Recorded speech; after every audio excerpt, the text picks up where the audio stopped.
Hello everyone and welcome back to my channel. I hope आप सब ठीक होंगे। आज का जो हमारा टॉपिक है that is MCQs on journal English for the fourth same batch 2019. So it is the part third of this series, sorry part fourth of this series. Already मैंने 3 पार्ट्स अपलोड किए हैं। अगर आपने उन वीडियोज़ को अभी तक नहीं देखा है तो लिंक आपको डिस्क्रिप्शन में मिलेगी, वहाँ से जाके आप उन वीडियोज़ को चेकआउट कर सकते हो। ओके, तो वीडियो को स्किप मत करना, एंड तक देखना। वीडियो को शुरू करने से पहले अगर आप हमारे चैनल पर नए हैं तो चैनल को सब्सक्राइब कीजिए और साथ में बेल आइकन भी दबा दीजिए, ताकि जब भी हम कोई नया वीडियो अपलोड करेंगे उसकी नोटिफिकेशन आपको ऑन टाइम मिलेगी। इसके अलावा आप लोगों को पता ही होगा कि जो लास्ट 3 वीडियो थे, पहले वीडियो में हमने बात की थी वाई वी ट्रेवल, ठीक है, और an extract from the diary of Anne Frank, ठीक है। तो दूसरे वीडियो में हमने बात की थी, ठीक है, तो दूसरे वीडियो में बात की थी हमने एनी फ्रैंक के कुछ क्वेश्चंस, ठीक है। और जो लास्ट वीडियो था, जो थर्ड पार्ट था इसका, उसमें हमने बात की थी जो एन एक्सट्रैक्ट, ठीक है, यानी जो एनी फ्रैंक का जो था, और 3 एमसीक्यूज हमने डिस्कस किए थे किसके, आईडी कार्ड के, ठीक है।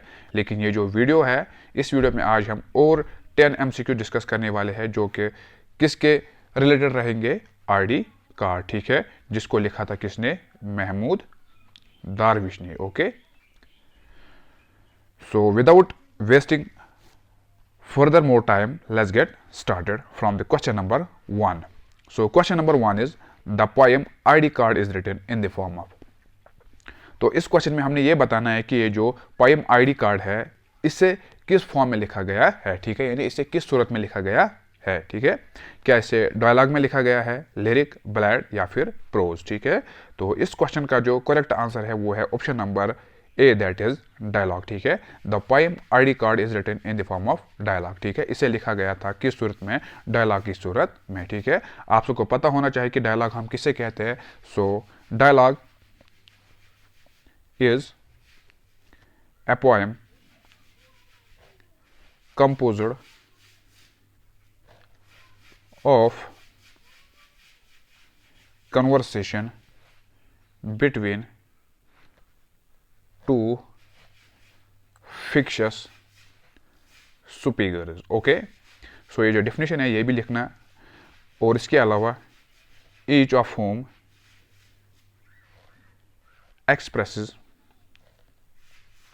a different view point. Okay, तो ये बेसिक डेफिनेशन है किसकी, डायलॉग की। सो रिमेंबर द डेफिनेशन कि डायलॉग हम किससे कहते हैं। So option number A, that is dialogue, is the correct answer for this question. So question number 2, that is pen is a gun, ठीक है। तो ये एक तरह की कोटेशन है, पेन इज ए गन। तो आप सबको पता होगा कि जो पेन है ये हम कहाँ पे रखते हैं, जब भी हम कोई चीज़ लिखते हैं, जब भी हमें कुछ लिखना होता है तो हम पेन कहाँ पे रखते हैं, ठीक है। क्या बिटवीन मिडल फिंगर, ठीक है, क्या हम बीच वाली जो फिंगर होती है उसमें पेन रखते हैं, या फिर बिटवीन थंब एंड फिंगर। तो आप सबको पता होगा कि जो पेन है, pen it is a gun, it is between in the thumb and a finger. So option number B is the correct answer for this question, ठीक है। यानी जो अंगूठा होता है और जो उंगली होती है उसके दरमियान ये एक तरह का गन होता है, क्योंकि हम एक पर्सन को जो अगर किसी पर्सन की फांसी होती है तो हम पेन से ही डिसाइड करते हैं, ठीक है। जो आप सबको पता होगा, जो हाई कोर्ट या किसी भी कोर्ट का जज होगा, वो अगर किसी बंदे को फांसी देना चाहता है तो वो क्या करता है, वो पेन से ही लिखता है, ठीक है। यानी इस पर्सन को, अब ये जो बंदा है इसको फांसी होने वाली है, तो यानी it acts as a gun. उस टाइम जो पेन होता है, it acts as a gun between thumb and finger, ठीक है। यानी जो अंगूठा होता है और जो उंगली होती है इसके दरमियान जो हम पेन रखते हैं, यानी it acts as a gun, ठीक है। So option number B is the correct answer for this question. So question number 3, that is Darwish was born in. ये जो महमूद दारविश थे, ठीक है, ये कहाँ पे पैदा हुए थे, ठीक है।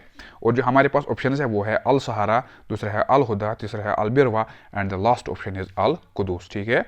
तो इस क्वेश्चन का जो करेक्ट आंसर है वो है option number C, that is Al Birwa, ठीक है।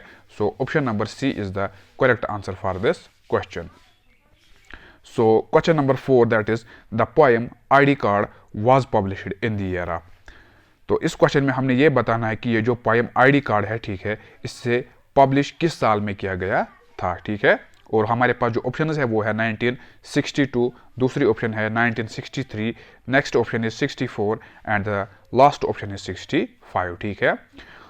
तो इस क्वेश्चन का जो करेक्ट आंसर है वो है option number C, that is 1964, ठीक है। ये जो पोएम है आईडी कार्ड, इसे पब्लिश किया गया था in the year of 1964। So option number C is the correct answer for this question. So question number 5, that is the poem ID card was translated English by. तो इस question में हमने ये बताना है कि ये जो पोएम आईडी कार्ड है इसे ट्रांसलेट किया गया था इंग्लिश में, या अगर हम उर्दू में बात करेंगे इसे तर्जुमा किया गया था, और तर्जुमा किया गया था इंग्लिश में, लेकिन किसकी ओर से किया गया था, ठीक है। और जो हमारे पास ऑप्शन है वो है मार्गरेट एटवुड, दूसरा है सलमान हिल्मी, तीसरा है बोथ, या फिर इनमें से कोई भी नहीं, ठीक है। तो इस क्वेश्चन का जो करेक्ट आंसर है वो है option number B, that is Salman Hilmi. Salman Hilmi ही वही पर्सन था जिन्होंने इस पोएम को ट्रांसलेट किया था इंग्लिश में, ठीक है। ये जो पोएम है इसे बहुत सारे लैंग्वेज में ट्रांसलेट किया गया था, लेकिन इंग्लिश में इसे किसकी ओर से ट्रांसलेट किया गया था, वो थे सलमान हिल्मी, ठीक है। So option number B is the correct answer for this question. So question number 6, that is poet Muhammad Darwish spent years of his life। तो इस क्वेश्चन में हमने ये बताना है कि ये जो पोएट थे मोहम्मद दारविश, किसके पोएट थे, आईडी कार्ड के, ठीक है। जो इनने पोएम लिखी है आईडी कार्ड, इसके ये पोएट थे, ठीक है। तो उन्होंने अपनी ज़िंदगी मतलब उन्होंने वक्त गुजारा है, जो उसकी ज़िंदगी थी उन्होंने मैक्सिमम टाइम किन किन जगहों पे गुजारा है, ठीक है।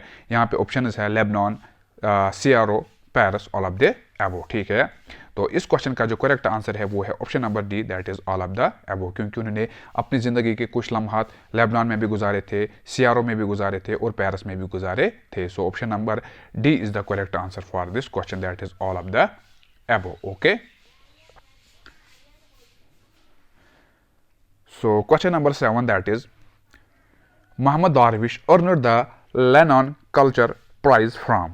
तो इस क्वेश्चन में हमने ये बताना है कि जो मोहम्मद दारविश थे, महमूद दारविश जो थे, उन्होंने एक प्राइज़ को जीता था, यानी ही earned the Lenin cultural prize, यानी उन्होंने इस प्राइज़ को जीता था। लेकिन कहाँ पे उन्होंने इसको जीता था, यानी कहाँ पे उन्होंने इसको हासिल किया था?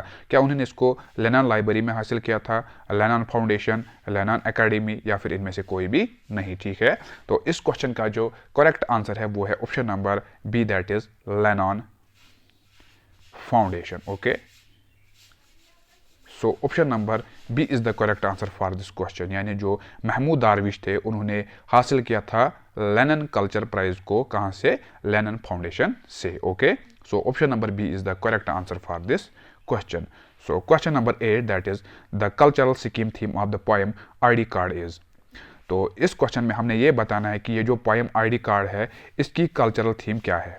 क्या इसकी कल्चरल थीम सेक्युलरिज्म है, दूसरी होमलैंड, डिग्निटी, या फिर ऑल ऑफ द एबो, ठीक है। तो इस क्वेश्चन का जो करेक्ट आंसर है वो है option number B, that is homeland, ठीक है। ये जो पोएम है इसकी जो कल्चरल थीम है वो है होमलैंड, क्योंकि वो फ़लस्तीन के बारे में, वहाँ के कल्चर के बारे में बात करता है, ठीक है। यानी वो वहाँ के लोगों के हक के लिए लड़ता है, ठीक है। तो अपने होमलैंड को, जो इसकी कल्चरल थीम है वो यहाँ पे है होमलैंड, यानी वो अपने होमलैंड के बारे में जिक्र करता है, ठीक है। So question number 9 is that is Darwish work has been translated into more than. तो ये जो दारविश की काम है, ठीक है, ये जो दारविश की वर्क है, तो इसे ट्रांसलेट किया गया था कितने लैंग्वेजेस में? क्या इसे ट्रांसलेट किया गया था 30 लैंग्वेजेस में, 20 लैंग्वेजेस में, 40 लैंग्वेज में, या 60 लैंग्वेजेस में? तो इस क्वेश्चन का जो करेक्ट आंसर है वो है option number C, option number B, that is 20 languages. Darwish's work has been translated into more than 20 languages. So option number B is the correct answer for this question. So question number 10 and the last question of this series, that is what type of identity card is the poet referring to in the ID card poem, okay? तो इस question में हमने ये बताना है कि जो ID card के बारे में इस पोएट ने जिक्र की है इस पोएम में, ठीक है। तो ये जो आईडी कार्ड है, आइडेंटिटी कार्ड जो है, ये क्या रेफर करता है, ठीक है, यानी ये किसके बारे में बात करता है, ठीक है। क्या ये इंडियन वोटर आईडी के बारे में बात करता है, जो सऊदी अरब पासपोर्ट है उसके बारे में ये बात करता है, या फिर फ़लस्तीनियन सिटीजनशिप कार्ड या इनमें से कोई भी नहीं। तो इस क्वेश्चन का जो करेक्ट आंसर है वो है option number C, that is Palestinian citizenship card. So that was all about today's topic. Hope you like this video. अगर वीडियो पसंद आया तो वीडियो को लाइक कीजिए और अपने फ्रेंड्स के साथ शेयर कीजिए। मिलते हैं इंशाल्लाह नेक्स्ट वीडियो में, तब तक के लिए अल्लाह हाफिज़।